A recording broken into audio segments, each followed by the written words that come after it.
Hey, Dan Lusinski, Dark Angel Company.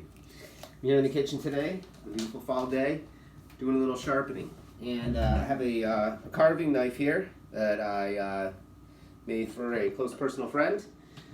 This is Alabama ladder pattern Damascus. Probably not the best lighting to show you this, but nice carving knife, nice slim, easy to fit in the hand kind of handle here. It's got kind of a teardrop shape to it. It's got a really nice feel. But I figured for carving turkey and the Christmas beast, it's perfect. So I was real happy with the way the ladder pattern came out. Nice and dark looking Damascus, dark etch with a lot of variance and a lot of contrast in there. So you actually get a little that chatoyne or that chevron look or whatever that is, but little bling bling. And I jeweled the brass spacers with a little handwork, and or the brass bolster, I'm sorry, and also has the custom Dark Angel pin in there. And we'll show you what I'm doing in here. I have my my DMT Duo Sharpstone with me, and this is not an advertisement, or nor this is me telling you how you should sharpen your knives, but it's how I sharpen my knives. And I know everybody has a lot of crazy contraptions these days. There's the Wicked System and the wacky wonky angled device that helps you hold an angle.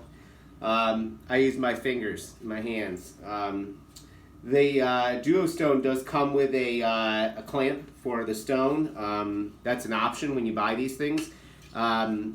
This was actually given to me as a gift. I said I needed a bench stone, and I had been admiring these for a while. They are diamond grit with an interruption in the pattern, and this is the 8-inch stone. I think they have a 10 too, but it doesn't have this concentrated area, which I kind of liked in the 8-inch.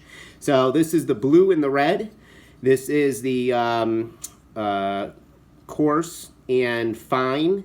There is also an extra coarse and coarse, or a fine and extra fine. And I just wanted to go with a one stone system to get the bulk of my sharpening done. So this is kind of like the intermediate sharpening, or middle of the road sharpening, I call it.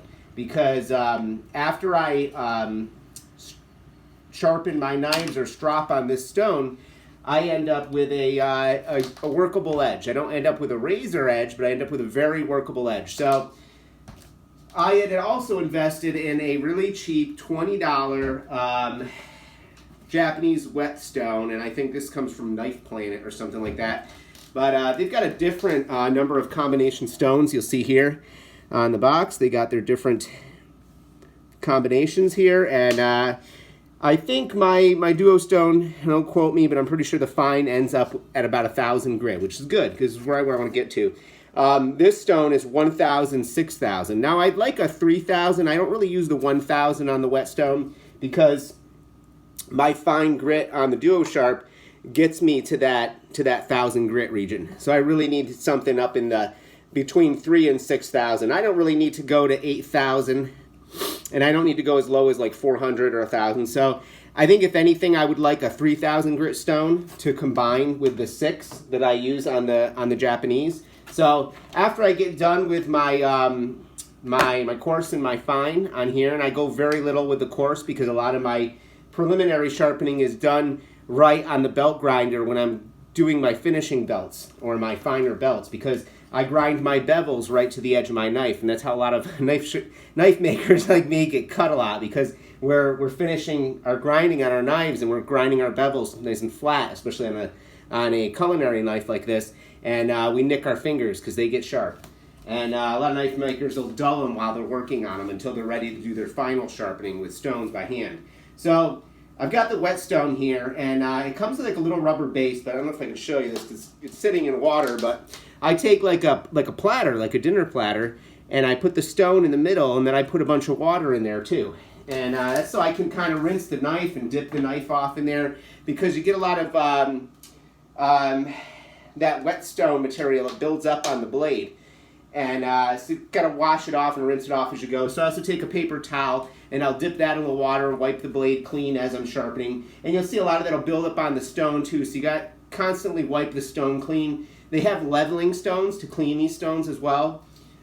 I don't get that. I haven't gotten that far with it yet, so I don't have one of those. But that's also my next investment. So I'll probably get a 3,000 grit stone to go before this 6,000 grit, and I'll probably spend a little less time on the 6,000.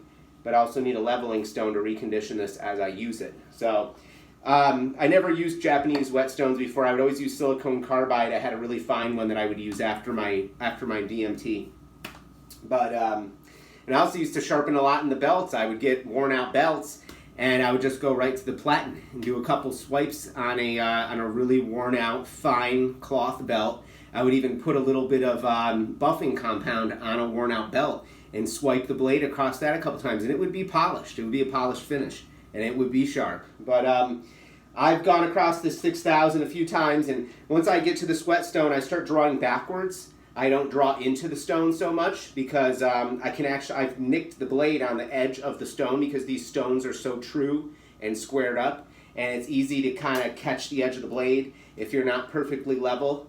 And I hate that. I'd hate to have to go back and redo all the intermediate sharpening on the DMT, so I try to just draw away so that doesn't happen. But I'm really happy with the edge now. I gave a couple of slices at the paper here to do a paper test, and just very, very smooth. So this paper is getting a little wet here because it's been sitting in the stone, but still cutting through it like butter until it's not.